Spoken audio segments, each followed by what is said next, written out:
Hello दोस्तों, तो आज की इस वीडियो में मैं बताने वाला हूँ सोशल साइंस का most important VVI objective question मैं लेकर आ गया हूँ। मेरे प्यारे बच्चों, ऑब्जेक्टिव क्वेश्चन लेकर आ गया हूँ। तो वीडियो को अंत तक देखिएगा बाबू, आपको दूसरा कुछ नहीं देखना पड़ेगा, आपका सोशल साइंस एकदम क्लियर हो जाएगा मेरे प्यारे बच्चों। तो सभी लोग वीडियो को एक बार लाइक कर दीजिए, चैनल पर नया है तो चैनल को सब्सक्राइब कर दीजिए और अपने दोस्त साथी सभी के पास शेयर कर दीजिए।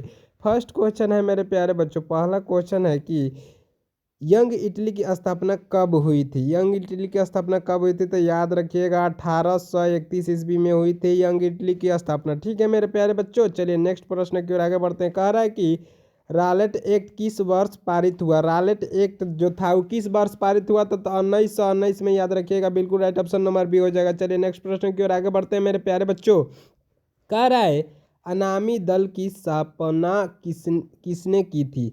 सपना सपना अनामी दल की स्थापना किसने की थी, तो जोगुएनल आई ने की थी। किसने की थी, जोनगुएन आई ने की थी। बिल्कुल राइट, ऑप्शन नंबर ए। चलिए नेक्स्ट प्रश्न की ओर आगे बढ़ते हैं। प्रश्न कह रहा है कि हिंद चीन में बसने वाली फ्रांसीसी को क्या कहे जाते थे। देखिए, जो हिंद चीन में बसने वाले फ्रांसीसी को क्या कहे जाते थे, तो उसको कहा जाता था, क्या कहा जाता था, कोलोन कहते थे बाबू। बिल्कुल राइट, ऑप्शन नंबर सी हो जाएगा।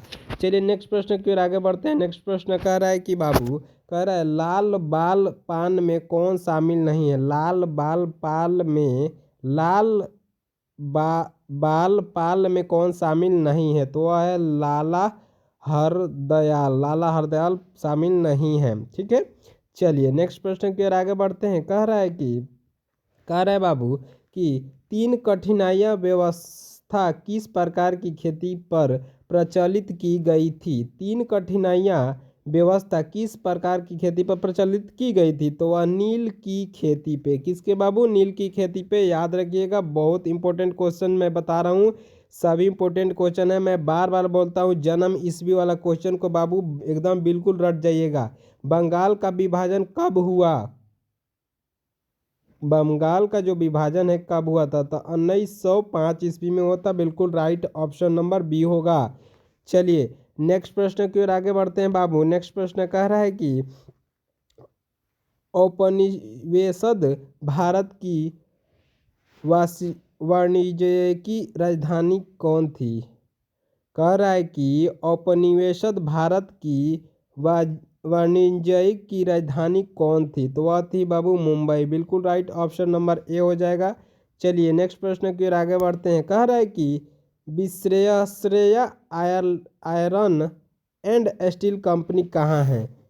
विश्रेया आयरन स्टील कंपनी कहाँ स्थित है, तो भद्रावती में है। भद्रावती किस स्टेट में यहाँ है बाबू, तो भद्रावती। और भद्रावती किस स्टेट में है, अगर आप लोग जानते हैं तो कमेंट जरूर कर दीजिएगा। चलिए नेक्स्ट प्रश्न की ओर आगे बढ़ते हैं। कह रहा है कि बिहार समाजवादी दल की स्थापना कब हुई। बिहार समाजवादी दल की स्थापना कब हुई थी, तो 1931 ईस्वी में हुई थी। सब लोग इसका आंसर कमेंट कर दीजिएगा अगर जानते होंगे तो।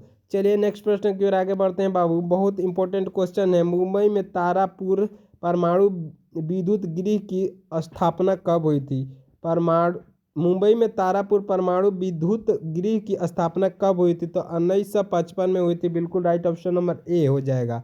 चलिए नेक्स्ट प्रश्न की ओर आगे बढ़ते हैं बाबू। नेक्स्ट प्रश्न है कि चंबल घाटी परियोजना कहाँ है। चंबल घाटी परियोजना कहाँ है, तो वह है राजस्थान में। बिल्कुल राइट, ऑप्शन नंबर सी। चलिए नेक्स्ट प्रश्न की ओर आगे बढ़ते हैं। कह रहा है कि हेमेटाइट का उपयोग किस में होता है। हेमेटाइट का उपयोग किस में होता है, तो लोहा में होता है। किस में होता है मेरे प्यारे बच्चों, लोहा में होता है। बिल्कुल राइट, ऑप्शन सी। चलिए नेक्स्ट प्रश्न की ओर आगे बढ़ते हैं। कह रहा है कि अभ्रक का उत्पादन सर्वाधिक कहाँ होता है। देखिए, अभ्रक का उत्पादन सर्वाधिक कहाँ होता है, कहाँ होता है बाबू, तो भारत में होता है। Option number B. चलिए नेक्स्ट प्रश्न की ओर आगे बढ़ते हैं। कह रहा है कि गिरी, क्या कह रहा है, गिरी राष्ट्रीयता उद्यान कहाँ है। उद्यान कहाँ है, गिरी राष्ट्रीय उद्यान कहाँ है, तो वह है मेरे प्यारे बच्चों गुजरात में है। चलिए नेक्स्ट प्रश्न की ओर आगे बढ़ते हैं। कह रहा है कि पेट्रोल रसायन के उत्पादक द्वारा किसे तैयार किया जाता है। देखिए, पेट्रोल रसायन के उत्पादन में द्वारा किसे किसे तैयार किया जाता है? तो किसको तैयार किया जाता है बाबू? तो वो किया जाता है बाबू नाइलोन का। चलिए नेक्स्ट प्रश्न है, कह रहा है कि अंतर्राष्ट्रीय, क्या कह रहे हैं बाबू? कह रहा है अंतर्राष्ट्रीय महिला दिवस कसी तिथि को मनाया जाता है, मतलब किस तिथि को मनाया जाता है? ठीक है, तो मेरे प्यारे बच्चों, तो वह 8 मार्च को मनाया जाता है। Right option number B. चलिए प्रश्न अगला है, अंगोरा ऊन किससे तैयार किया जाता है? अंगोरा ऊन किससे? तो वह खरगोश से किया जाता है, खरगोश से किया जाता है। ठीक है, चलिए नेक्स्ट प्रश्न है, कह रहा है कि देश में पहला वस्त्र पार्क अपरेल मार्क की स्थापना कहाँ हुई थी? अपरेल मार्क की स्थापना कहाँ हुई थी? तो वो हुई थी बाबू, कहाँ हुई थी? तमिलनाडु में। चलिए नेक्स्ट प्रश्न की ओर आगे बढ़ते हैं, कह रहा है कि निम्नलिखित में कौन रबी फसल है? निम्नलिखित में कौन रबी फसल है? तो वह है बाबू गेहूं। गेहूं को रबी फसल कहते हैं, याद रखिएगा, बहुत इंपॉर्टेंट क्वेश्चन है, बार बार पूछा जाता है। बिहार में किस जिले को प्रति व्यक्ति आय सबसे कम है? तो वह है शिवहर का। राइट ऑप्शन नंबर क्या हो जाएगा बाबू? बी हो जाएगा। चलिए नेक्स्ट प्रश्न की ओर आगे बढ़ते हैं, कह रहा है कि आधुनिक युग की प्रगति का श्रेय किसे है? किससे? तो वह मुद्रा से है। चलिए नेक्स्ट प्रश्न की ओर आगे बढ़ते हैं, कह रहा है कि किस देश में वर्ष में वस्तुओं और सेवाओं की जो कुल मात्रा उत्पादित की जाती है उसे कहते हैं, उसको क्या कहते हैं? सकल घरेलू उत्पाद। चलिए नेक्स्ट प्रश्न की ओर आगे बढ़ते हैं बाबू, बार बार बोल रहा हूँ बाबू, जन्म ईस्वी वाला क्वेश्चन है बाबू, याद रखिएगा। दूसरी पंचवर्षीय योजना कब हुई थी बाबू? तो वह कब हुई थी? 1956 से 1961 तक। ठीक है, चलिए नेक्स्ट प्रश्न की ओर आगे बढ़ते हैं, कह रहा है प्रश्न, भारत में नीति आयोग की स्थापना कब हुई थी? तो वह कब हुई थी बाबू? 1 जनवरी 1915 में हुई थी भारत नीति आयोग की स्थापना। ठीक है, 1 जनवरी 1915 को। चलिए नेक्स्ट प्रश्न की ओर आगे बढ़ते हैं, कह रहा है कि भारत में राष्ट्रीय आय की गणना में प्रारंभिक ब्यास किसने किया?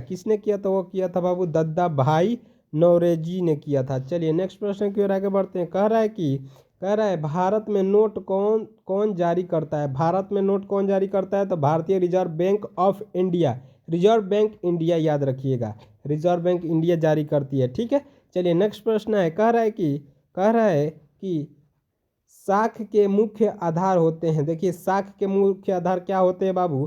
तो वो होते हैं ऋण की राशि, समय, व्यक्ति एवं चरित्र। ठीक है, तो राइट ऑप्शन इनमें सभी हो जाएगा। चलिए नेक्स्ट प्रश्न की ओर आगे बढ़ते हैं, कह रहा है कि बाबू, कह रहा है भारत की आर्थिक व्यवस्था है, भारत की आर्थिक व्यवस्था क्या है? तो मिश्रित है। ठीक है, चलिए नेक्स्ट प्रश्न की ओर आगे बढ़ते हैं, प्रश्न है, कह रहा है इनमें कौन संस्थागन स्थान है? तो वह है भूमि बैंक, क्या है? भूमि विकास बैंक। चलिए नेक्स्ट प्रश्न की ओर आगे बढ़ते हैं बाबू, नेक्स्ट प्रश्न कह रहा है कि नेक्स्ट प्रश्न है, राजनीतिक दल की नींव सर्वप्रथम किस देश में पड़ी? कह रहा है कि राजनीतिक दलों की नींव सर्वप्रथम किस देश में पड़ी? तो ग्रेट ब्रिटेन में। किस में पड़ी थी? ग्रेट ब्रिटेन में, ऑप्शन नंबर ए। चलिए प्रश्न है, कह रहा है कि वैश्वीकरण के मुख्य अंग कितने हैं? वैश्वीकरण के मुख्य अंग कितने हैं? तो 5 है। चलिए नेक्स्ट प्रश्न की ओर आगे बढ़ते हैं, कह रहा है प्रश्न, प्रत्यक्ष लोकतंत्र का देश कौन है? प्रत्यक्ष लोकतंत्र का देश कौन सा है? तो वह है स्विट्जरलैंड। कौन है? स्विट्जरलैंड, बहुत अच्छा घूमने की जगह है बाबू। चलिए प्रश्न है, कह रहा है कि अरस्तु कहाँ के दर्शनीय थे? मतलब वो कहाँ के रहने वाले थे, दर्शनीय थे? तो वह थे यूनान के। चलिए ऑप्शन नंबर बी। प्रश्न है 35 नंबर, अब ज़्यादा प्रश्न नहीं है और 5 प्रश्न है, वर्तमान में नेपाल की शासक प्रणाली है कौन है? तो लोकतंत्र है। वर्तमान में नेपाल की शासक प्रणाली है लोकतंत्रमक है। चलिए लोकतंत्रमक है। चलिए प्रश्न है, कह रहा है कि निम्नलिखित में से किसे लोकतंत्र का प्रमाण माना जाता है? किसे माना जाता है? राजनीतिक दल को। बिल्कुल राइट, ऑप्शन नंबर डी। प्रश्न है, कह रहा है कि बाबू, कह रहा है लोकतंत्र का कौन सा सही गुण नहीं है? कौन सा सही गुण नहीं है? तो बहुसंख्यक शासन। कौन सा बाबू? बहुसंख्यक शासन, बहुसंख्याओं का शासन। चलिए नेक्स्ट प्रश्न है, कह रहा है कि कह रहा है लोकतंत्र कह रहा है लोकतांत्रिक देश में फैसले लेने में विलम्ब होती है? तो जनप्रतिनिधियों द्वारा। चलिए प्रश्न है, 15वीं लोकसभा का चुनाव कब हुआ था? 15वीं लोकसभा का चुनाव 1909 ईस्वी में 2009 ईस्वी में हुआ था। याद रखिएगा 15वीं लोकसभा का चुनाव।